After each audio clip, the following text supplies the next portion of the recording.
está formada por mujeres de diferentes profesiones, edades y territorios, que nos empezamos a preguntar sobre nuestros saberes y prácticas cotidianas. ¿Cómo aprendimos? ¿Qué aprendimos? Desde hace 2 años estamos generando un espacio de germinación de nuevos interrogantes, lecturas, escrituras, prácticas y experiencias que posibiliten el reconocimiento y la puesta en valor de los saberes ancestrales de la Via Yala. Somos conscientes también de que mucho de lo que hemos aprendido en nuestra formación académica, cuya base es la lógica de Occidente Central, debe ser interrogado y revisado a la luz de nuestras experiencias en el encuentro comunitario. Y por eso queremos empezar a limpiar las propias malezas para descubrir un espacio para estar siendo junto a otros. Buscamos crear una dimensión ética que permita integrarnos en el respeto, el amor por la vida y la sabiduría ancestral. Gracias por participar de nuestros talleres abiertos y gratuitos y por seguir sumando a la construcción colectiva. Acá no hay certezas, sino muchas preguntas. Ahora los dejo con nuestra compañera Solange Villanueva. Bueno, buenos días a todos, todas, todes. Se escucha bien, ¿no? Antes que nada quiero agradecer a cada uno y cada una de ustedes que se sumaron a este nuevo encuentro que presentamos de Cementera. Como decía Elena, ya desde el año 2021 llevamos un ciclo de charlas en la que lo que hacemos es invitar a cuestionarnos de manera colectiva prácticas de nuestra vida cotidiana, ¿no? Para empezar a romper con lo que es la reproducción de lógicas coloniales que tan fuertemente se han instalado y naturalizado a través de las distintas instituciones del Estado moderno colonial para construir ideas y sentidos que para nada representan nuestros cuerpos y territorios. Desde Cementera entendemos lo que es la descolonización como un acto político de sanación tan necesario para nuestras vidas y que debe ser colectivo.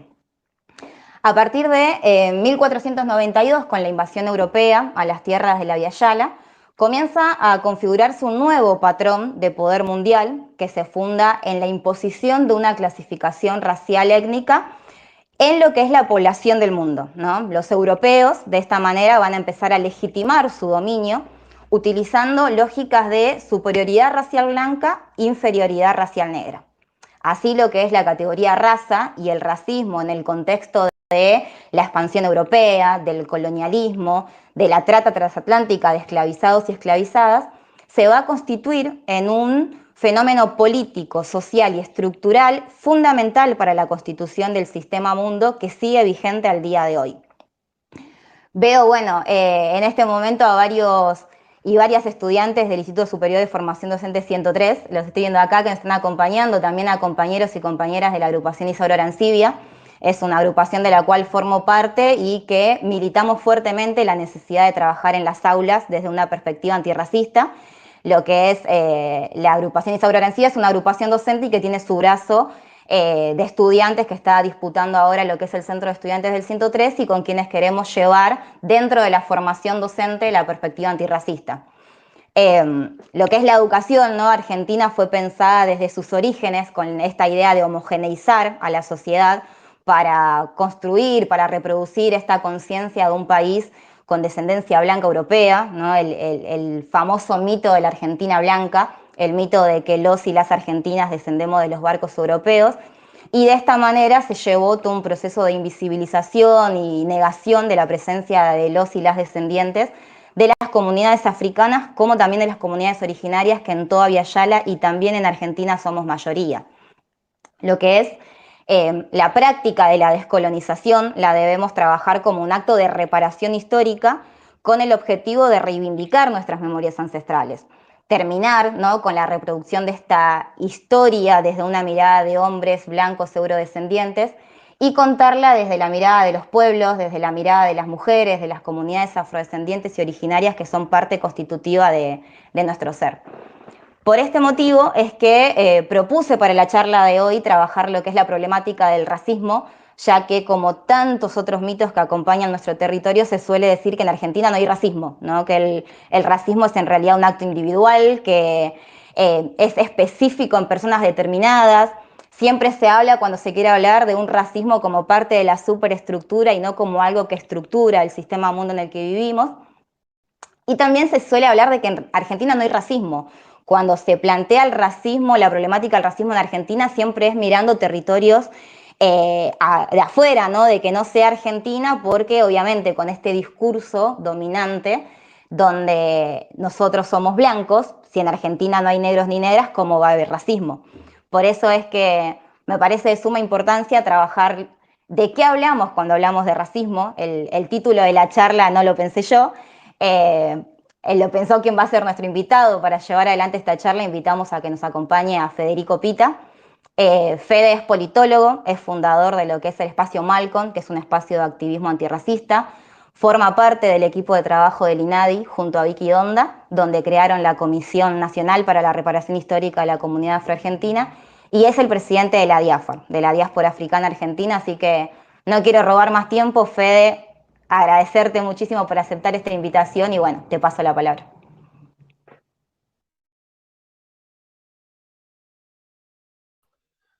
Fantástico, buen día. Bueno, gracias Solange y perdí la otra, Elena, por las palabras de introducción. Voy a probar el compartir pantalla, a ver si se ve la presentación y sin mayor preámbulo, arrancamos, si les parece.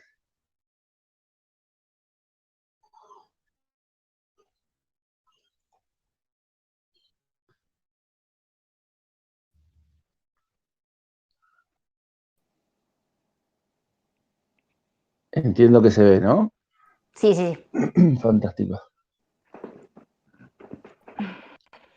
Bueno, voy a tratar de ir lo más rápido posible como para generar la posibilidad de tener un espacio para intercambiar, para debatir, para preguntar, para opinar, etc. A ver, vamos.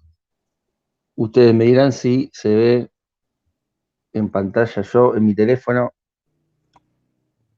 veo, pero... Sí, está la primera diapositiva, Fede. Sí, nada más, no pasa. A ver, déjenme un segundito. Ahí fue a la segunda, pasó. Sí, pero si hago pantalla completa no se ve. Ah.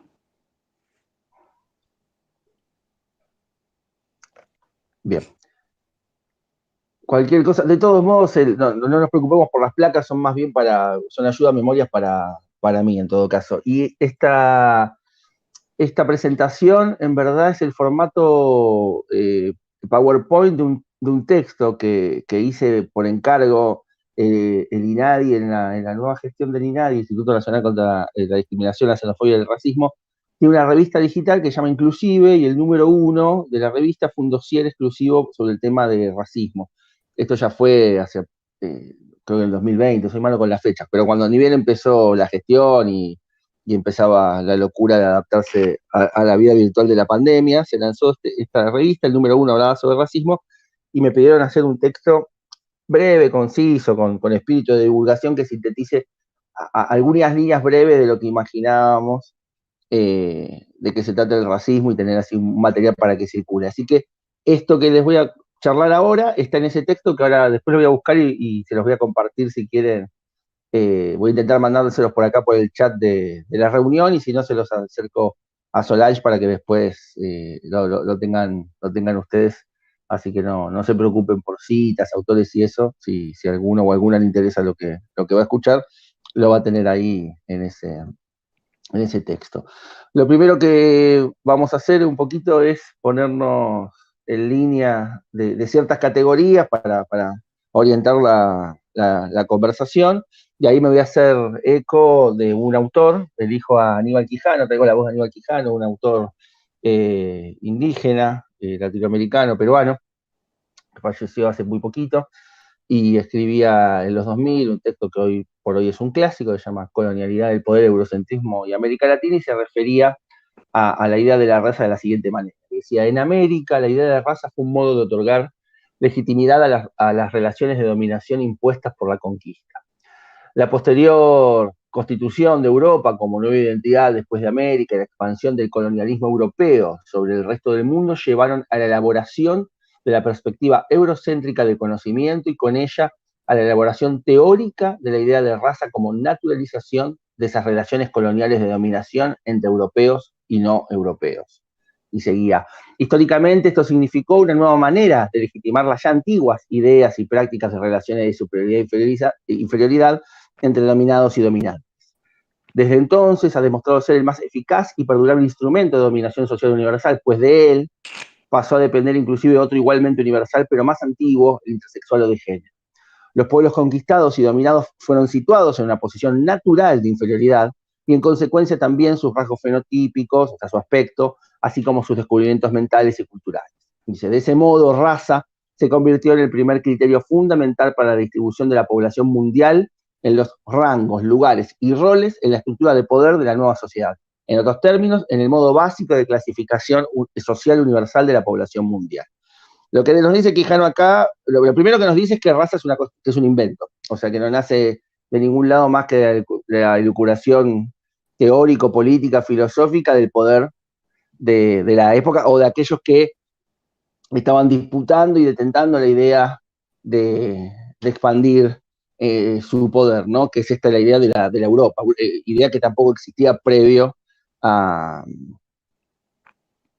la mal llamada conquista, que más que conquista fue una invasión, ¿no? Y con esa idea también se buscaba legitimar lo que en definitiva se trata, antiguas relaciones de poder vinculadas a dominantes y dominados. Y a partir de esa idea, de esa categoría, asignar a distintos conjuntos poblacionales los rasgos que caracterizasen quiénes son los triunfadores y quiénes son los perdedores en esta idea de lo que es la Europa y la no Europa, ¿no? Que después va a estar vinculada a la idea de la raza, y sobre todo en el contexto de las Américas y el Caribe, como la llamamos ahora, la idea de los colores, ¿no? Y va a aparecer esta idea de lo blanco, de lo negro y la intención también de lo indio, ¿no? Estas categorías que van a barrer con toda la diversidad ideológica, filosófica, cultural, social, política, etcétera, que implica la diversidad de los pueblos indígenas, no sé, aztecas, mayas,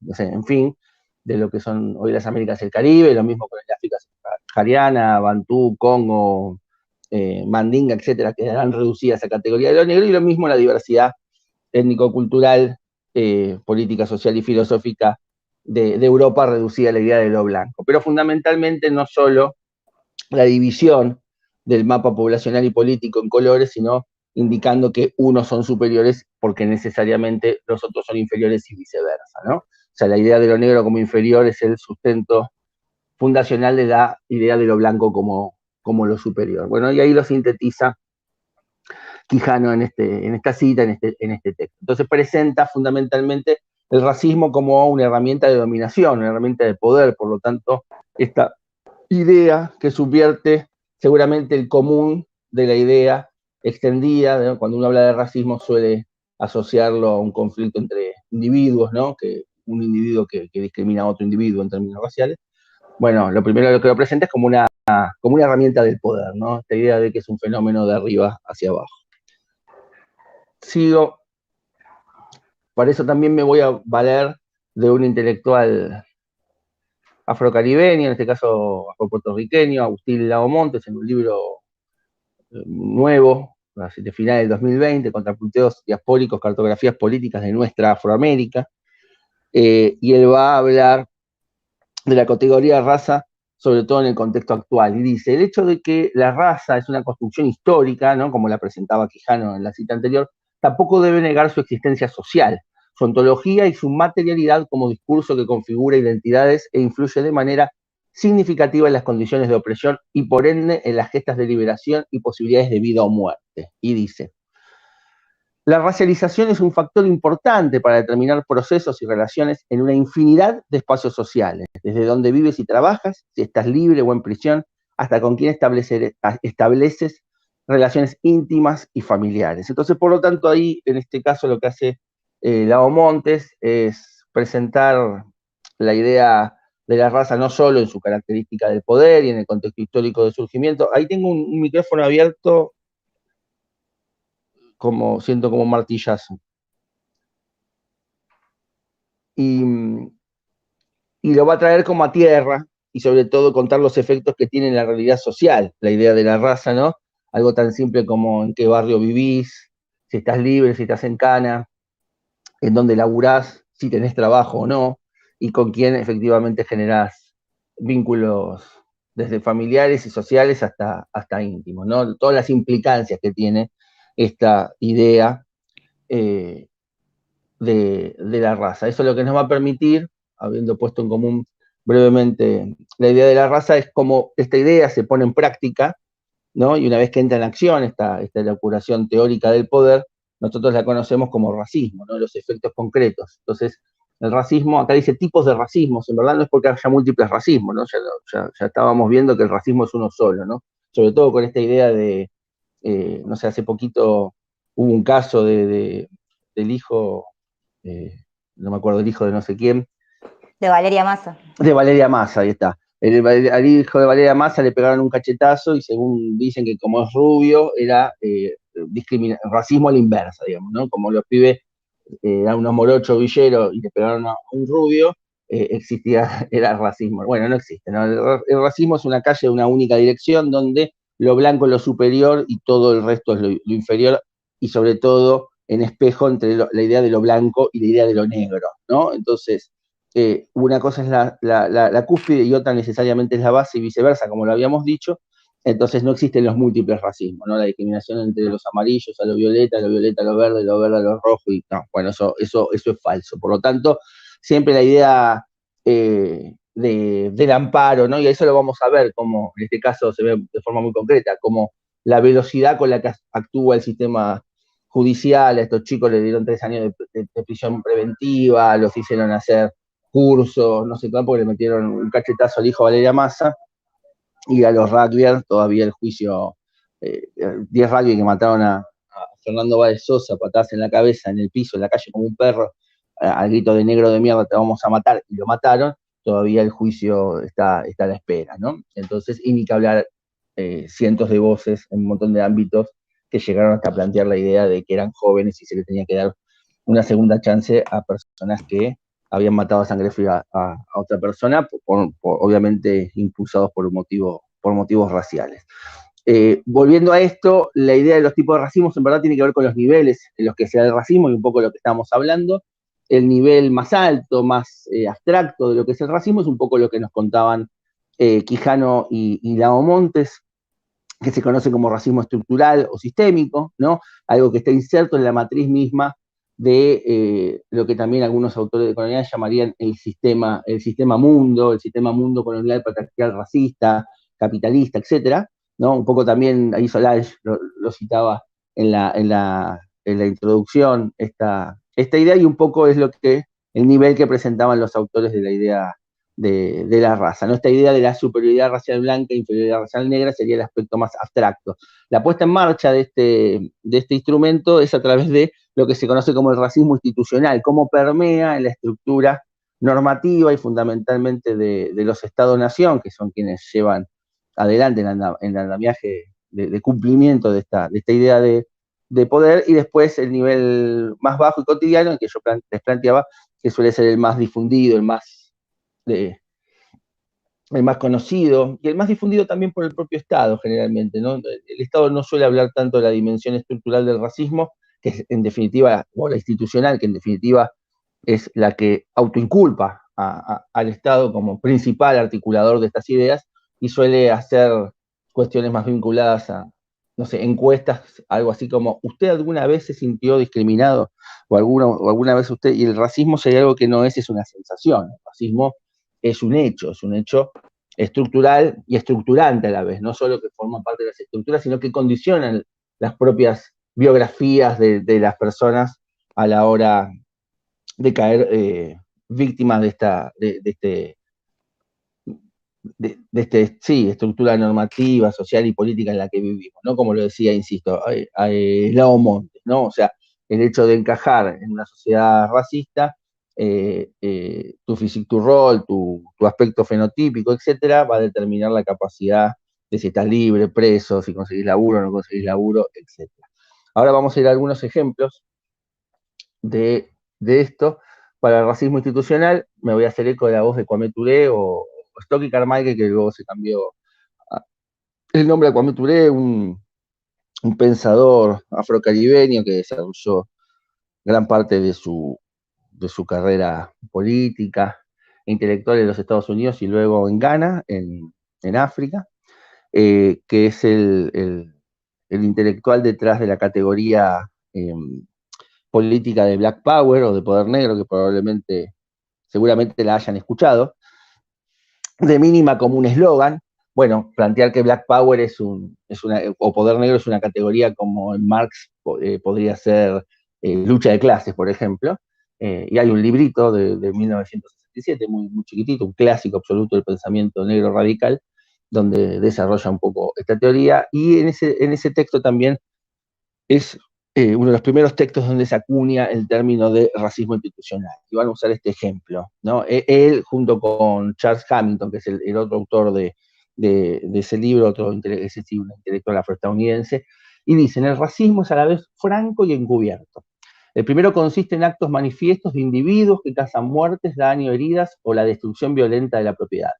Este tipo puede registrarlo en las cámaras de televisión y con frecuencia puede observarse en el momento de su comisión. El segundo tipo es menos franco, mucho más sutil, menos identificable en relación con los individuos específicos que cometen los actos. Y da un ejemplo. Cuando una familia negra se muda a una casa de un barrio blanco y es apedrada, quemada o expulsada, es víctima de un franco acto de racismo individual que condenará a mucha gente por lo menos de palabra. Pero es racismo institucional el que tiene encerrada a la gente negra en viviendas ruinosas de barrios miserables, sometidas a ser presas diarias de los amos del barrio, los comerciantes, los prestamistas voraces y los agentes discriminatorios de bienes raíces. Y prosigue. Individuos respetables pueden absolverse a sí mismos de toda inculpación individual, no pondrán nunca una bomba, no apedrarán a una familia negra, pero siguen apoyando a los funcionarios y las instituciones políticas que perpetuarán y perpetúan políticas institucionalmente racistas. Estos actos de franco racismo individual no pueden representar a la sociedad, pero sí la representa el racismo institucional con el apoyo de actitudes racistas individuales encubiertas. Entonces ahí lo que va a plantear, está hablando de Estados Unidos, obviamente, porque el libro se escribe en los Estados Unidos y se refiere a la realidad de la comunidad negra en los Estados Unidos, pero es fácilmente trasladable, ¿no? O sea, no hace falta ser un experto en teoría crítica de la raza para saber que la gente de las villas en la Argentina tienen un color de piel distinto a la gente que vive en los barrios ricos de cualquier ciudad o conglomerado en nuestro país. Eso es un hecho, digo, la negación de ese hecho obviamente lo pone a uno o a una rápidamente en el equipo de los que juegan a favor, consciente o inconscientemente, del statu quo, por lo tanto del racismo, ¿no? O sea, eso, y no solo porque existe un racismo social, como algunos autores dicen, ¿no? El hecho de que si uno vive en un barrio pobre es tratado como negro, más allá de su aspecto físico, sino que encima hay un correlato inmediato en relación al color de piel. Pero bueno, eso será tema para que discutamos más tarde si nos queda tiempo y ganas y deseo. Pero bueno, ahí presentan el racismo institucional, como esta fase de puesta en marcha de la idea abstracta del racismo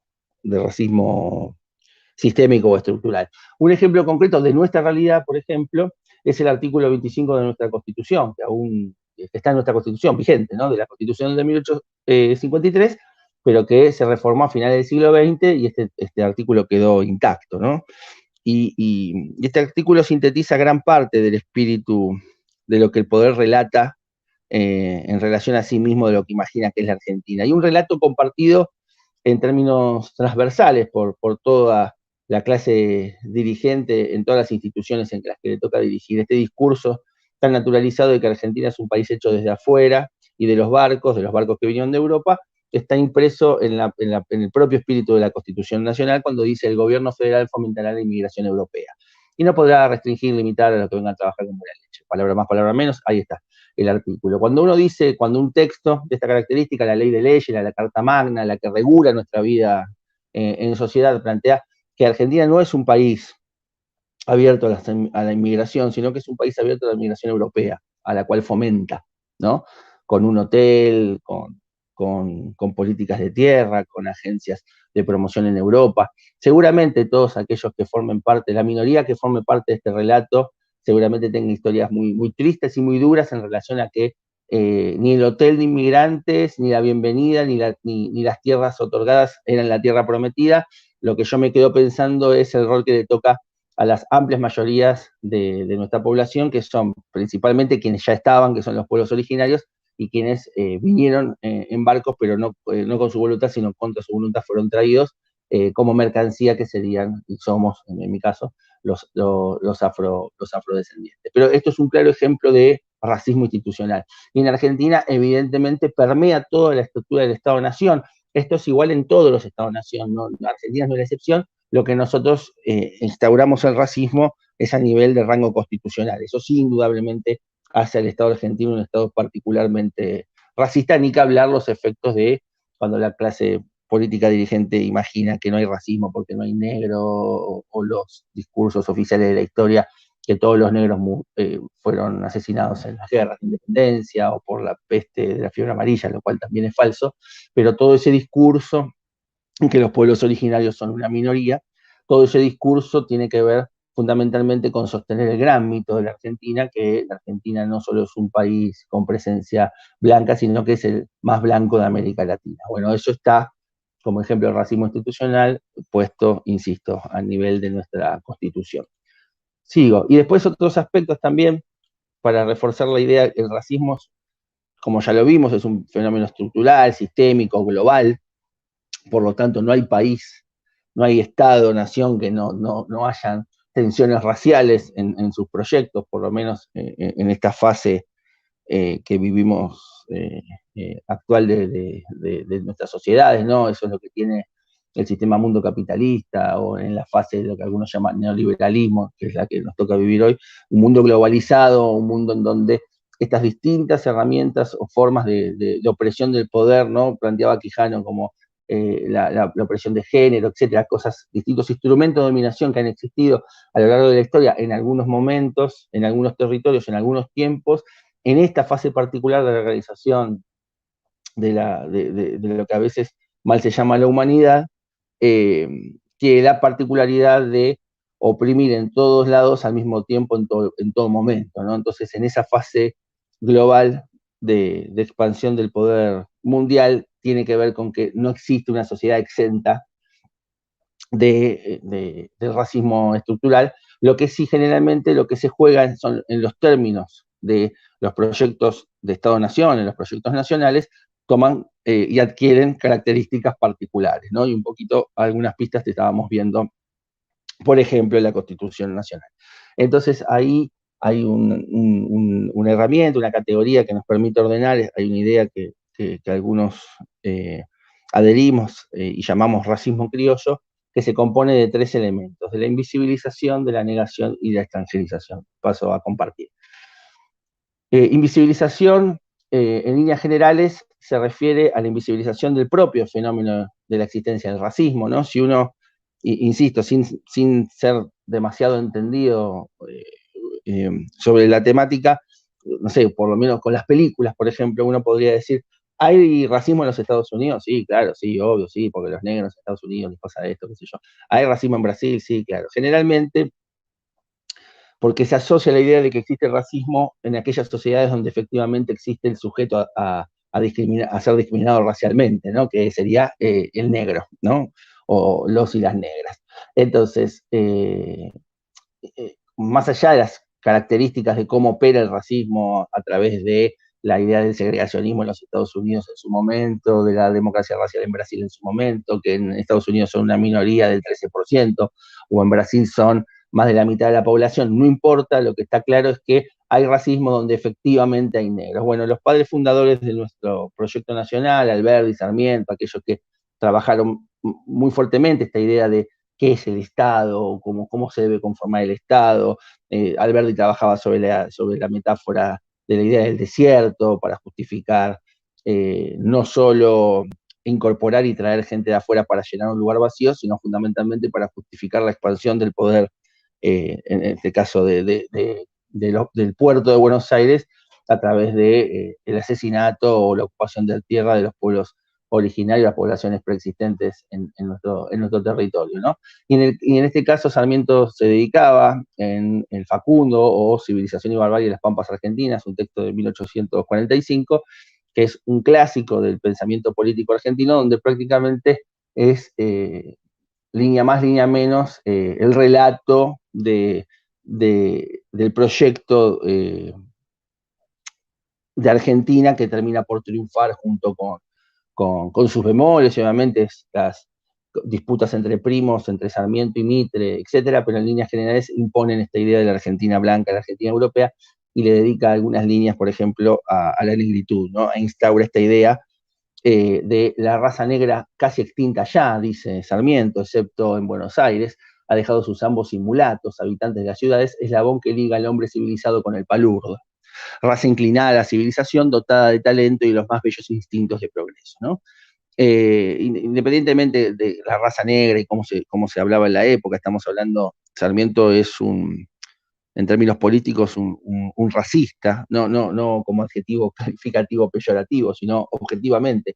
La piedra angular de su pensamiento, de su concepción político-filosófica, es el racismo, o el darwinismo social, dirían algunos, el racismo biológico, un hombre de ideas absolutamente influyentes en su época, ideas de lo que hoy no sé, valiendo otros autores diríamos ideas hegemónicas, ¿no?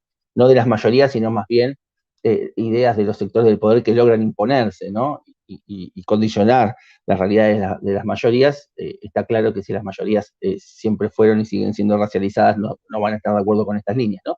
Pero él escribía y ponía esto casi extinta para empezar a trabajar la idea de la extinción, del exterminio, de la desaparición, de la no existencia, ¿no? Que es la que en el caso de la población afroargentina se termina por imponer y naturalizar en el relato, y no duda en plantear también la idea biologicista del mestizaje, ¿no? En esta idea de samulato. Entonces, negros ya no hay, se mezclaron un poco y se mezclaron entre hombres civilizados y palurdos. En esa ecuación, el hombre civilizado entre blancos y palurdo, que es una bestia de trabajo, animales, ¿no? Que esos son, en definitiva, como eran tratados los negros, negros que tienen dotados de talento e instintos, como, insisto, en esta idea de la bestialidad de los cuerpos negros. Pero fundamentalmente, insisto, lo que se logra invisibilizar a través de instalar la idea de la no existencia de las poblaciones es la propia idea del sistema de opresión, que es el racismo. Después también distintas políticas. Por ejemplo, durante la presidencia de Sarmiento se instala en la Argentina por primera vez el sistema estadístico, se aplica por primera vez la estadística moderna, se hace el primer censo en 1869, y por ejemplo se borran las categorías raciales en el censo. Entonces, justificando, bueno, no hay sentido, hay poquitos, va a estar mezclado, eso también es información pública, en Google se encuentra. Entonces, y una suerte de profecía autocumplida, ¿no? Primero hacer el censo y en todo caso tener el dato duro para efectivamente saber si somos poco o mucho. Pero bueno, lo borran antes de tiempo, y una pretendida homogenización racial, la idea de que no tiene sentido estar contándolo, se instaura y se termina por probar este proceso de invisibilización, en este caso estadística, de las tensiones raciales de nuestra sociedad. Para poner, y generalmente en el texto para adelantar a algunas expresiones de gente que le tiene por ahí, en el caso de Sarmiento, algún cariño en particular, suelen utilizarse expresiones como, bueno, es el pensamiento de la época, bla, bla, bla, bla, bla. Bueno, el pensamiento de la época, para traer el pensamiento de la época, Horacio Mendizábal, un intelectual afroporteño, escribía en 1869, le escribió un libro, su tercer libro, de poemas, y se lo dedicaba justamente al presidente de la Nación. Lo escribía también en una época muy particular, había una epidemia de fiebre amarilla en la ciudad de Buenos Aires, y el gobierno nacional, encabezado por Sarmiento, huían de la ciudad, y una junta de vecinos ilustres instalaban una junta de la cual Mendizábal era su secretario, y bueno, efectivamente, Mendizábal falleció de fiebre amarilla, no así sus hijos, pero no antes de morir nos dejaba este libro, al cual le dedicaba, con ironía política, se lo dedicaba al presidente, y en la introducción del libro dedicaba estas letras al poder, y decía: ¿tendráis horror de ver un negro sentado en el primer puesto de la República? ¿Y por qué? si fuese ilustrado como el mejor de vosotros, recto como el mejor de vosotros, sabio y digno como el mejor de vosotros. Tan solo porque la sangre de sus venas fue tostada por el sol de África en la frente de sus abuelos, tendráis horror de ver sentado en las bancas del Parlamento un hombre de lo que con tan insultante desdén llamáis mulato, tan solo porque su frente no fuese el color de la vuestra. Si pensáis eso, yo me avergüenzo de mi pueblo y lamento su ignorancia. Entonces ahí denunciaba, bueno, la existencia del racismo, las estructuras del poder absolutamente vigentes en la época, y en la actualidad, bueno, no hace falta que aclare que los presidentes y las presidentas y los legisladores y legisladoras obviamente siguen pasando de esto que tiene tristemente tanta vigencia. Seguimos. Negación tiene que ver, bueno, obviamente visibilizar un fenómeno para luego instaurar la idea misma de la negación de este fenómeno. Y para acá traigo también a una personalidad absolutamente destacada de la historia nacional, Joaquín B. González, no sé, ministro de Justicia, diplomático, fundador de la Universidad de La Plata, no sé, el principal instituto de educación de la Ciudad de Buenos Aires lleva su nombre, no sé, alguien absolutamente relevante en nuestra historia. Era legislador en ese momento, a principios del siglo XX, y fundador fundamentalmente de varias organizaciones, asociaciones eugenésicas, estas que promocionaban la idea de purificar la raza para mejorarla, y purificar la raza obviamente era una mezcla genética para llevarla hacia lo blanco como sinónimo de progreso, ¿no?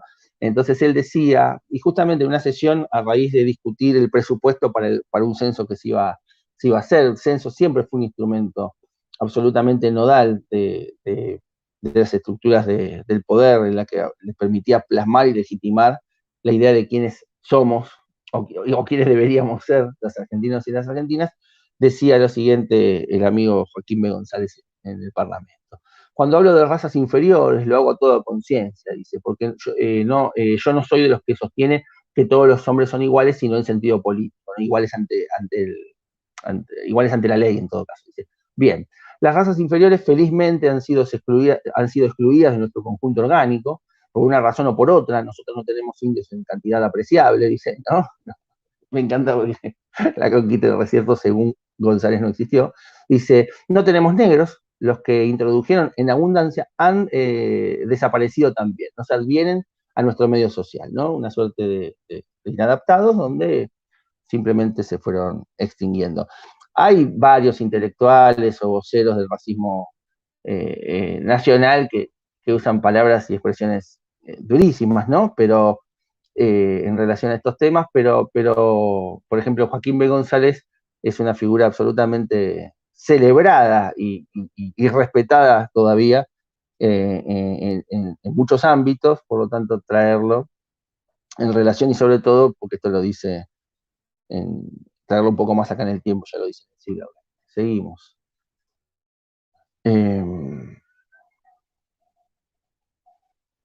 Y por último, ¿no? La extranjerización. Y voy a ver si ustedes me dirán si se escucha.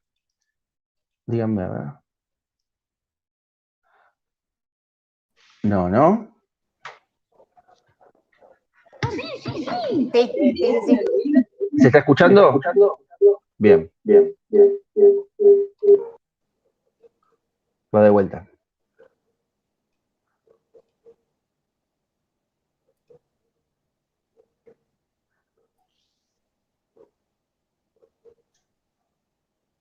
No, al final no, Fede.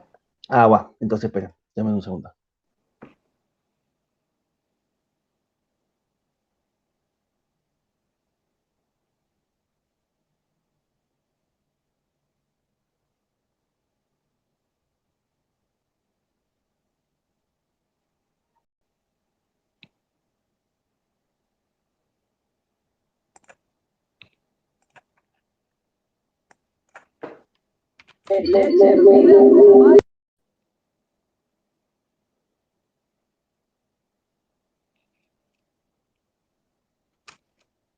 No se escucha, Fede.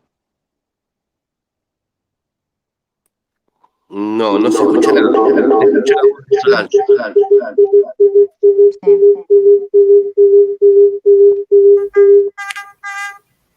Sí, perdón. Es que no sé cómo hacerlo, no sé cómo manejarlo. Si sabes cuál es Si lo busco en YouTube lo puedo compartir, si sabes cuál es. No, es que ¿No? no está en YouTube. No está en Ok. YouTube. A ver si se me ocurre. Porque acá tengo que hacer como una suerte de magia.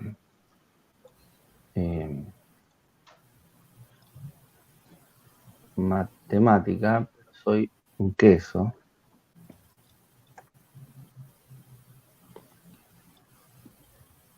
Parpadea la pantalla. Es como que se corta y vuelve a arrancar. ¿Cómo?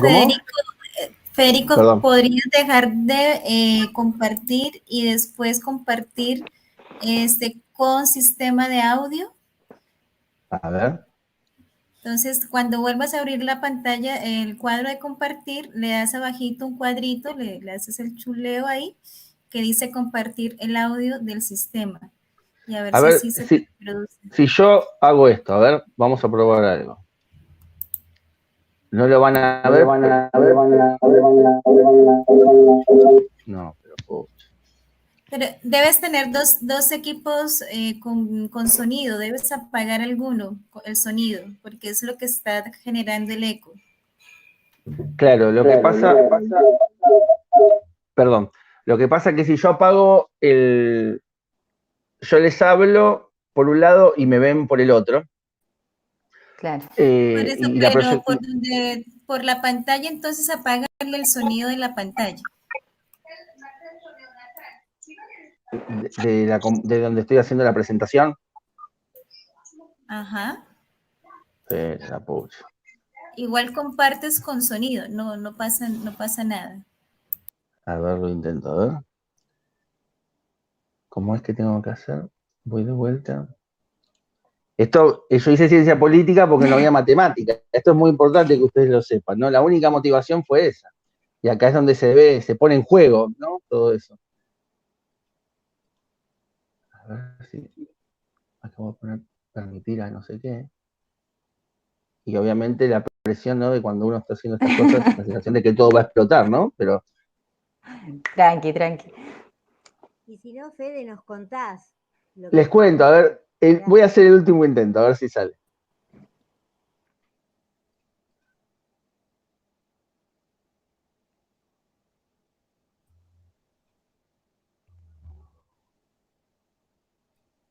Hola, ¿qué estás cocinando?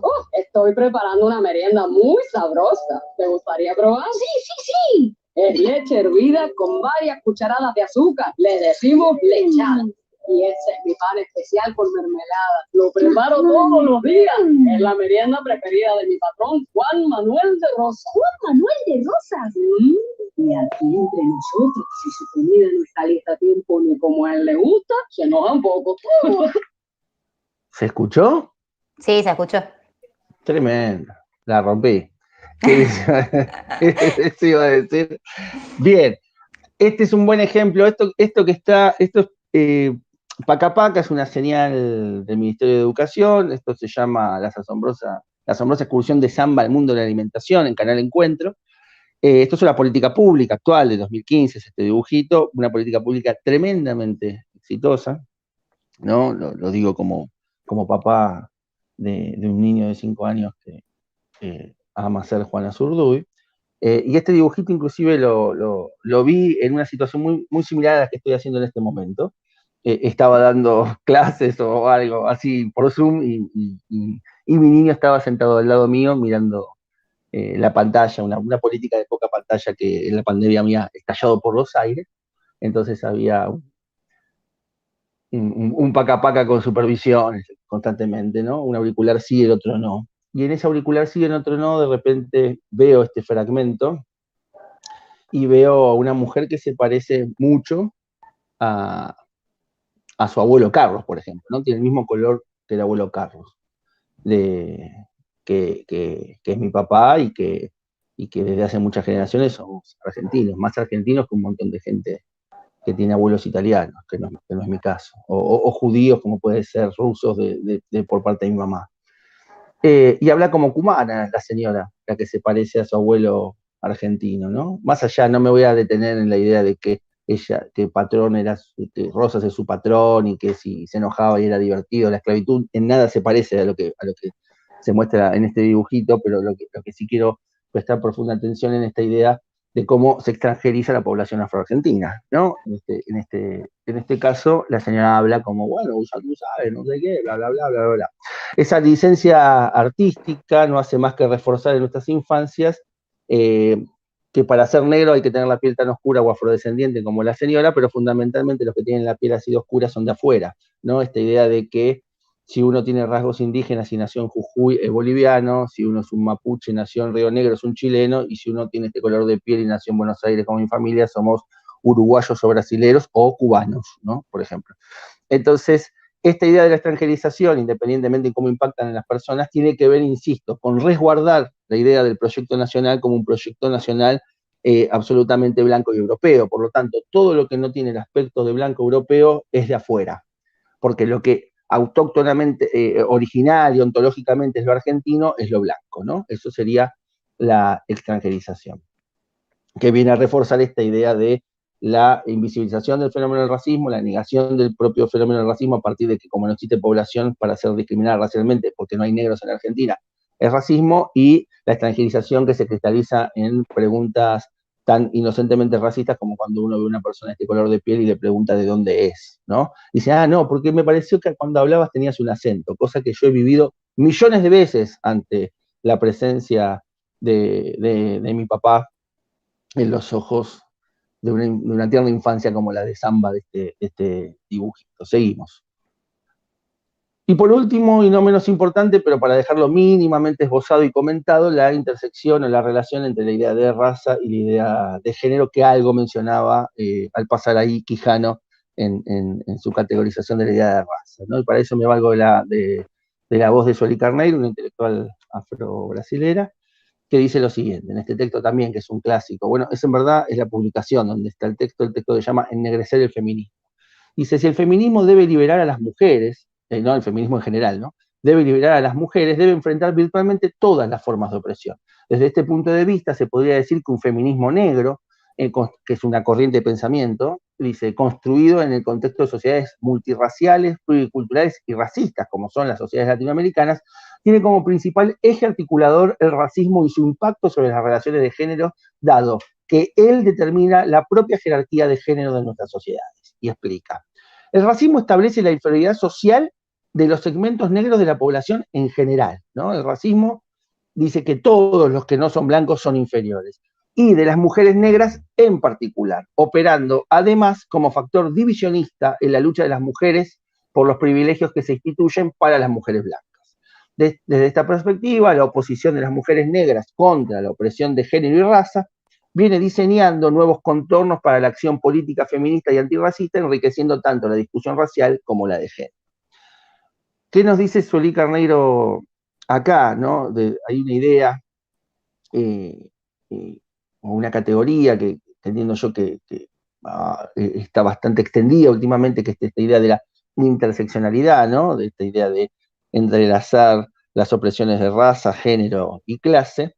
Si bien no implica que ninguna es más importante que el resto, ¿no? Que la clase importa más que el género más que la clase, o etcétera, sino que la interseccionalidad lo que sí tiene como intención es marcar el carácter central de la idea racial en relación a que determina los lugares, ¿no? Como decía Quijano, como planteaba Lago Montes, la intersección en estos cuerpos territorios, ¿no? Haciéndome eco también de la presentación que hacía Jonas al principio, determina el lugar que ocupan determinadas personas en la sociedad. Por ejemplo, si yo tuviese que decir el empleo en casas de familia, ¿quiénes son las personas mayoritariamente empleadas para hacer ese trabajo? ¿Son varones o son mujeres? Vamos a ponernos binarios por un momento para jugar. Y siendo un poquito honestos en términos intelectuales, entenderíamos que mayoritariamente mujeres, por no decir absolutamente mujeres. Ahora, bueno, agreguémosle la variable racial a esas mujeres. Son de todos los colores, lo mismo da, los colores no existen, no, minga. Ninguna es rubia de ojos celestes, ni siquiera rubia pintada como Mirta Legrand. Son todas mujeres que en Argentina le diríamos morochas, provincianas, bla, bla, bla, bla, bueno, negras, ¿no? En términos generales. Entonces, eso es un aspecto. Y en el otro, también marca muy inteligentemente esta idea de cómo impacta en la lucha al interior de la propia categoría de mujer, ¿no? Sobre los, como dice, y opera además como factor divisionista de las luchas de las mujeres por los privilegios que se instituyen para las mujeres blancas. Un ejemplo concreto en la Argentina, la paridad de género en la representación política en la legislativa, ¿no? Cuando retornó la democracia al país, se discutió en su momento la llamada o la conocida o la popularmente conocida ley de cupo, que implicaba que un piso del 30% de la representación legislativa tenía que estar en manos de mujeres, que durante más de 30 años funcionó no solo como techo, sino que en lugares poco expectantes y marginales de las listas, por lo tanto las mujeres no accedían a formar parte del espacio de toma de decisiones en la construcción de las leyes. Se creó una ley de paridad de género muy celebrada, donde matemáticamente la cosa se acerca un poco más, ¿no? Entonces no hay 50 y 50, pero está mucho mejor que en otros momentos, y hasta la semana pasada, o hace muy poquito, se celebraba la primera vez que una mujer era la presidenta de la Cámara de Diputados, bla, bla, bla. La clave es que si a esto le agregamos la variable racial desde el cuadro de la independencia en la Casa Histórica de Tucumán hasta la actualidad, son todos blancos, ¿no? Y ni que hablar que encima esas mujeres, de ser todas blancas, la mayoría son la hija de, la esposa de, la amante de, situación que suele ofender mucho a las feministas cuando yo planteo, o a algunas que se reivindican feministas, y yo celebro esa incomodidad porque seguramente las impulsa a la acción, porque sobre todo lo que no estoy diciendo no es falso, ni que hablar, por ejemplo, en el caso de Cecilia Moró, que es la hija de Leopoldo Moró. En fin, seguimos. Y por último, cerrar con la frase también de una intelectual, en este caso afroestadounidense, Angela Davis, una académica, política, filósofa política, que tiene un gran texto, que es Mujeres, Raza y Clase, ¿no? Un texto clasiquísimo del pensamiento de los feminismos negros, y que nos regala esta frase ya hecha de eslogan en muchas camisetas, que dice, no es suficiente con no ser racista, se debe ser activamente antirracista, ¿no? Esta idea de que el racismo como fenómeno político y de opresión no tolera o no acepta términos medios, ¿no? O sea, en un mundo racista no alcanzan con no serlo, sino que es necesario ser activamente un luchador, una luchadora contra el racismo. Así que bueno, por acá dejo yo y abrimos a la conversa.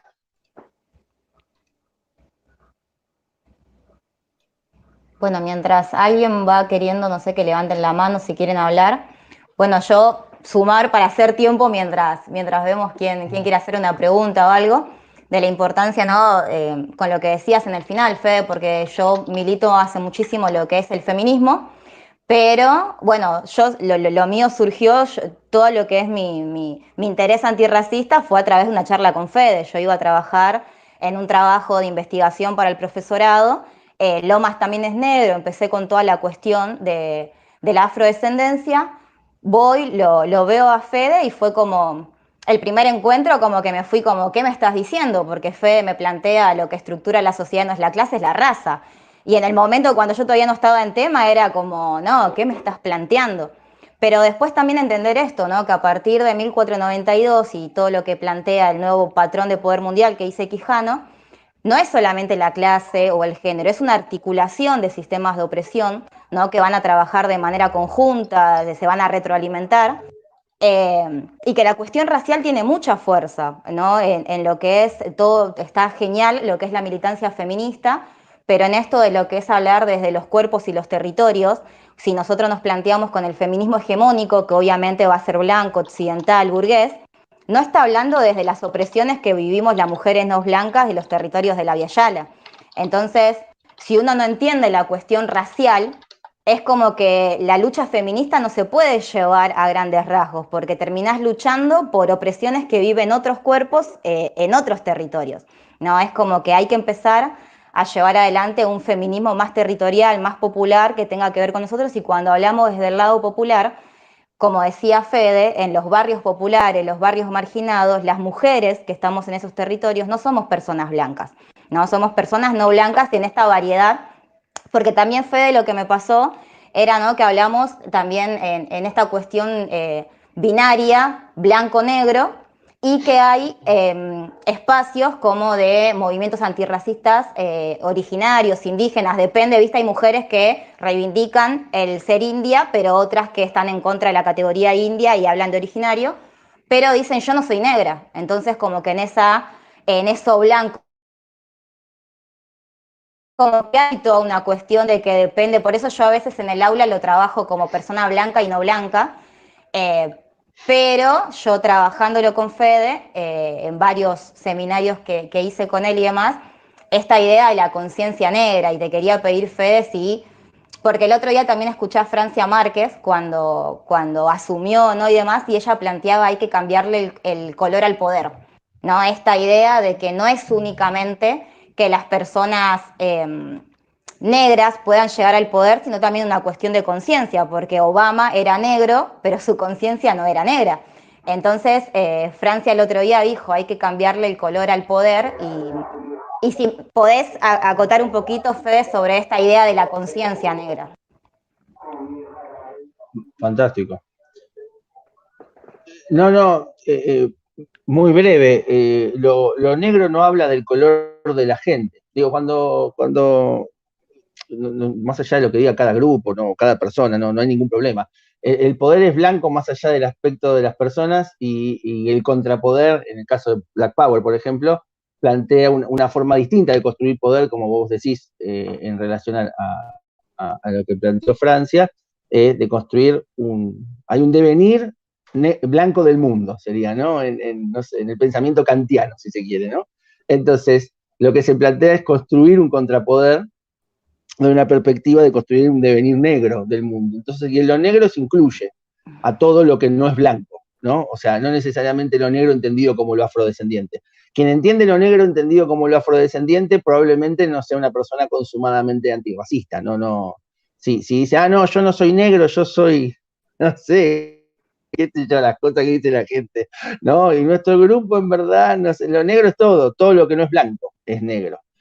Porque aparte de eso también es un discurso que la gente entiende claramente. Yo no he escuchado decir, por ejemplo, café con leche de mierda o pigmentado, planero pigmentado o choriplanero beige. No existe, no sé, no lo escuché nunca. La gente dice planero, negro villero, negro de mierda. Esta idea está clara que la idea de lo no blanco es negro.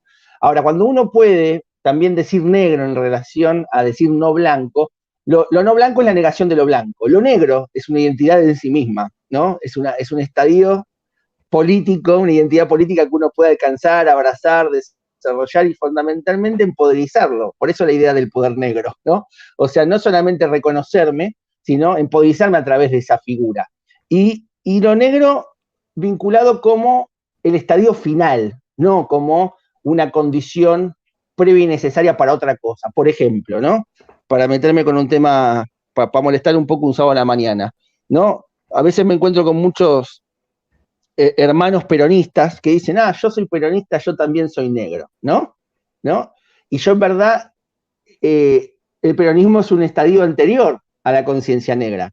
Si cualquier peronista, conocedor mínimamente de la historia del movimiento, de ese enorme movimiento social, político y popular que es el peronismo, va a entender de que en su composición originaria actuaron un montón de actores. Sectores nacionalistas del ejército, sectores de la iglesia preocupados por formar parte de las transformaciones, etcétera, sectores de la pequeña burguesía nacional, ¿no? Bla, y fundamentalmente el movimiento de trabajadores organizados.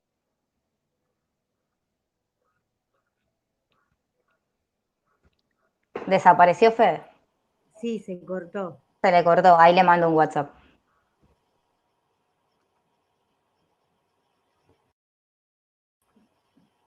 Sol. Quedamos ahí. Sí, ahí le mando un WhatsApp. No, pero te decía que sigas vos la idea mientras él aparece. Que sigas la idea de lo que venía diciendo, que vos le charlaste con él. Claro, no, bueno, porque se plantea, pasa esta idea de entender a la conciencia negra, porque también cuando es la cuestión de lo afrodescendiente. Lo afrodescendiente, para ser afrodescendiente no tenés que, no es una cuestión de pigmentación, ¿no? Es como muchas veces, por ejemplo, hay casos de personas afrodescendientes que tienen la piel incluso más clara que yo. Yo en todo un recorrido que fui haciendo a partir de mis encuentros con Fede, empezamos a ver fotos de mi familia, empezamos a hacer todo un recorrido para atrás histórico y llegamos, ¿no?, a que cuando yo me encuentro tengo un montón de ancestros negros. Entonces uno me mira a mí y cuando yo me presento como afrodescendiente es como si puedo un poco justificarlo con mis rulos, pero mi color de piel no entraría en el imaginario de la gente cuando se habla de afrodescendientes. Uno piensa que ser afrodescendiente tenés que ser negro, y yo quizás tengo la piel más clara, pero cuando hago un recorrido para atrás tengo abuelos negros, mi papá es blanco y tiene el pelo, unos rulos terriblemente afro, pero su piel es blanca. Entonces entender que la afrodescendencia no es una cuestión de pigmentación, sino de la memoria ancestral, ¿no? Empezar a reivindicar esa memoria ancestral, no solamente desde lo afrodescendiente, sino también lo originario. Y muchos y muchas de nosotros seguramente somos afrooriginarios, porque tenemos como ¿no?